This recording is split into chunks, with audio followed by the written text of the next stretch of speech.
علی بخش خلاصہ سبق نمبر 11 علی بخش مصنف کا نام ہے قدرت اللہ شہاب۔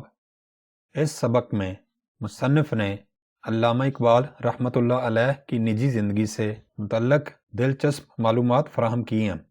مصنف نے یہ معلومات علی بخش سے حاصل کی تھیں۔ علی بخش علامہ اقبال رحمۃ اللہ علیہ کا دیرینہ اور وفادار ملازم تھا۔ ایک دفعہ مصنف کسی کام سے لاہور گئے تو ان کو خواجہ عبدالرحیم کی زبانی پتہ چلا کہ علامہ اقبال رحمۃ اللہ علیہ کے ملازم علی بخش کو حکومت نے لائل پور میں ایک مربع زمین عطا کی ہے۔ کچھ لوگ علی بخش کو زمین کا قبضہ نہیں دے رہے۔ مصنف نے خواجہ صاحب کے کہنے پر علی بخش کی مدد کرنے کی حامی بھر لی۔ مصنف جنگ کے ڈپٹی کمشنر تھے۔ خواجہ صاحب مصنف کو جاوید منزل لے گئے اور علی بخش کو ان کا تعارف کرواتے ہوئے زمین کا قبضہ چھڑوانے کا یقین دلایا۔ خواجہ صاحب کے اصرار پر علی بخش جنگ جانے کے لیے مصنف کے ساتھ کار میں سوار ہو گیا۔ مصنف نے سوچا کہ اگر علامہ اقبال رحمۃ اللہ علیہ علی بخش کی زندگی کا واقع ایک جزو ہیں تو یہ جوہر عشق اور مشق کی طرح ظاہر ہو جائے گا، لہٰذا مصنف نے علی بخش سے علامہ صاحب کی زندگی کے بارے میں کوئی سوال نہ کیا۔ تھوڑی دیر خاموش رہنے کے بعد ایک سنیما کے سامنے بھیڑ دیکھ کر علی بخش بولا کہ علامہ صاحب کہا کرتے تھے کہ مسجدوں کے سامنے کبھی ایسا رش نظر نہیں آیا۔ پان خریدنے کے لیے رکے تو علی بخش بولا کہ ڈاکٹر صاحب کو پان پسند نہیں تھا، لیکن حقہ وہ ضرور پیتے تھے۔ شیخوپورہ سے گزرتے ہوئے علی بخش کو یاد آیا کہ ڈاکٹر صاحب یہاں اپنے ایک مرید مسلمان تحصیلدار کی دعوت پر تشریف لائے تھے۔ علی بخش نے بتایا کہ ڈاکٹر صاحب کو پلاؤ، سیخ کباب اور آم بہت پسند تھے۔ وفات سے کچھ برس پہلے علامہ صاحب کا گلا بیٹھ گیا تھا، جس کی وجہ سے ان کا کھانا پینا بہت کم ہو گیا تھا۔ مصنف کو یوں محسوس ہو رہا تھا کہ جیسے ڈاکٹر صاحب کی باتیں کرتے وقت علی بخش نشے کی کیفیت میں تھا اور علامہ صاحب کے بارے میں بات کر کے اس کو روحانی تسکین حاصل ہو رہی تھی۔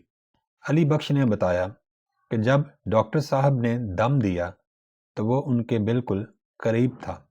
صبح سویرے علی بخش نے ان کو فروٹ سالٹ پلایا اور کہا کہ اب آپ کی طبیعت بحال ہو جائے گی۔ 5:10 پر علامہ صاحب کی آنکھوں میں چمک پیدا ہوئی اور ان کی زبان سے اللہ ہی اللہ کا ورد جاری ہوا۔ علی بخش نے ان کا سر اپنے سینے پر رکھ کر جھنجھوڑا، مگر وہ رخصت ہو گئے۔ ڈاکٹر صاحب علی بخش کو اپنے کمرے کے نزدیک سلاتے، رات 2:30 بجے اٹھتے، وضو کر کے نماز پڑھتے، نماز کے بعد دیر تک سجدے میں پڑے رہتے، پھر بستر پر آ لیٹتے۔ علی بخش حقہ تازہ کر کے لاتا، علامہ صاحب 1-2 کش لگاتے، کبھی سو جاتے اور کبھی صبح تک کروٹیں بدلتے رہتے تھے۔